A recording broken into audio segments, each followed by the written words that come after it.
Dans un petit village niché au cœur de l'Afrique de l'Ouest, là où les baobabs murmurent des secrets anciens au vent chaud, vivaient Adama et Fatou. Leur amour était né sous le grand manguier de la place du marché, un amour pur, aussi éclatant que le soleil de midi. Adama, un artisan talentueux, sculptait le bois avec une passion qui donnait vie à chaque pièce. Fatou, elle, tissait des étoffes aux couleurs chatoyantes, racontant des histoires sans paroles. Les premières années de leur mariage furent un poème. Le rire Oh de my Fatou god. était la mélodie préférée d'Adama, et les mains fortes d'Adama étaient le refuge de Fatou.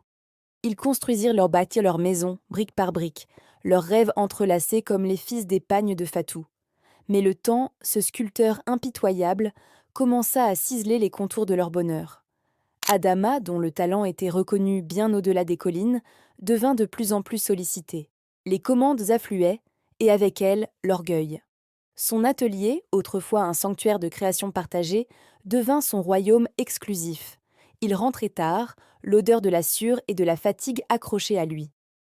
Les compliments des marchands de la ville résonnaient plus fort à ses oreilles que les douces paroles de sa femme. Il commença à voir le travail de Fatou non plus comme un art, mais comme un simple passe-temps. Ce ne sont que des tissus, lui dit-il un soir, d'un ton dédaigneux, alors qu'elle lui montrait fièrement une nouvelle création. Le cœur de Fatou se serra. Le fil du respect venait de se fragiliser. Fatou, blessée, se replia sur elle-même. Son métier à tisser devint son confident. Les couleurs vives de ses étoffes se firent plus sombres, reflétant la grisaille qui envahissait son âme. Elle continuait de tenir la maison, de préparer les repas qu'Adama mangeait souvent en silence, l'esprit ailleurs. Leurs conversations se firent rares, remplacées par un vide pesant. Adama ne voyait pas la douleur dans les yeux de sa femme, aveuglée par sa propre réussite. Pour lui, pourvoir aux besoins matériels de sa famille était la seule preuve d'amour et de respect nécessaire. Il oubliait les petites attentions, les regards complices, les rêves qu'ils avaient juré de tisser ensemble. Il avait oublié que le respect ne se mesure pas à la taille du portefeuille, mais à la place qu'on accorde à l'autre dans son cœur et dans sa vie. Un jour, un marchand étranger, de passage au village, fut ébloui par une étoffe de Fatou, exposée sur le petit marché local. Il n'avait jamais vu un tel talent, une telle harmonie de couleurs, une telle profondeur dans les motifs. Il demanda à rencontrer l'artiste. Quand on lui présenta Fatou, il s'inclina avec un respect immense. Madame, votre travail est une œuvre d'art. Je souhaite vous passer une commande pour les plus belles maisons de mon pays. » Fatou, d'abord hésitante, sentit une étincelle se rallumer en elle. Pour la première fois depuis longtemps, son talent était vu, reconnu, célébré. Adama, qui passait par là, assista à la scène, pétrifié. La fierté se mêla à une pointe de jalousie, mais surtout à une vague de confusion. Pendant que Fatou travaillait jour et nuit pour honorer sa commande, une transformation s'opéra. Son sourire revint, sa posture se redressa. Elle n'était plus seulement la femme d'Adama, elle était Fatou, la tisserande de génie. Adama observait ce changement avec un mélange d'admiration et de malaise. Sa maison était toujours impeccable, ses repas toujours prêts. Mais quelque chose avait changé. La dépendance silencieuse de Fatou avait laissé place à une indépendance rayonnante. Il se sentit soudain seul dans son grand atelier, ses sculptures lui paraissant froides et sans âme. Il réalisa que la chaleur de son foyer ne venait pas seulement du feu dans l'âtre, mais de la lumière dans les yeux de Fatou, une lumière qu'il avait lui-même failli éteindre. Un soir, alors que Fatou pliait délicatement ses magnifiques créations prêtes à être expédiées, Adama entra dans la pièce.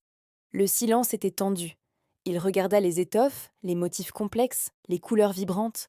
Il vit les histoires que Fatou avait tissées, des histoires de joie, de peine, d'espoir et de solitude. Il vit le reflet de leur propre histoire dans ses fils entrelacés.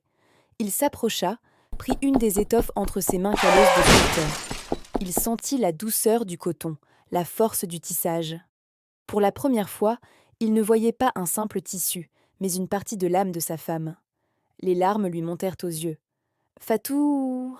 Sa voix était rauque, brisée par l'émotion.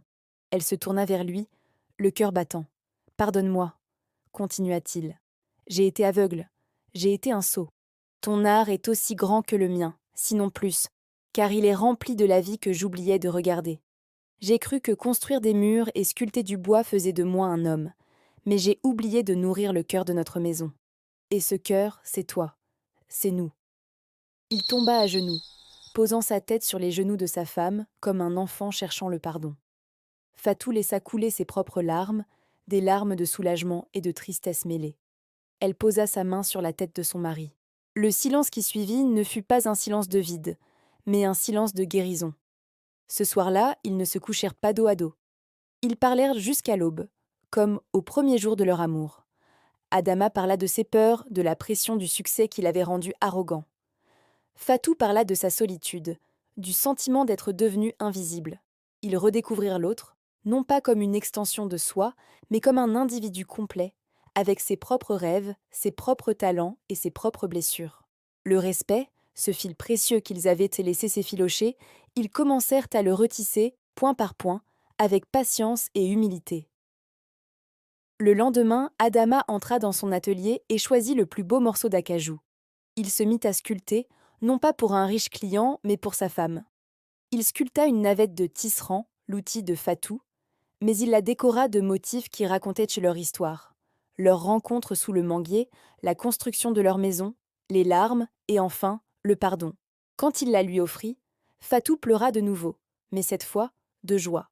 C'était plus qu'un objet, c'était une promesse. La promesse de ne plus jamais considérer son art comme inférieur, de ne plus jamais la considérer comme acquise. L'histoire d'Adama et Fatou devint une légende dans le village, une leçon de vie murmurée de couple en couple. Elle nous enseigne que l'amour, pour durer, doit être arrosé chaque jour de respect. Le respect, ce n'est pas seulement la politesse, c'est voir la lumière en l'autre, même quand on est ébloui par la sienne. C'est célébrer ses succès comme s'ils étaient les nôtres. C'est comprendre que dans un couple, il n'y a pas un artiste et son assistant, mais deux artistes qui créent ensemble leur plus belle œuvre, leur vie commune. Le vrai amour ne cherche pas à dominer, mais à élever. Il ne demande pas à l'autre de devenir plus petit pour qu'on paraisse plus grand. Au contraire, il lui donne l'espace pour grandir, pour briller de sa propre lumière, sachant que cette lumière, loin de nous faire de l'ombre, illuminera notre chemin commun. N'oubliez jamais de chérir et de respecter le partenaire à vos côtés. Son talent, ses rêves et son cœur sont les trésors les plus précieux de votre royaume partagé. Merci d'avoir regardé. Si cette histoire vous a touché, n'hésitez pas à la partager et à vous abonner pour plus de récits qui nourrissent l'âme. Prenez soin de vous et de ceux que vous aimez.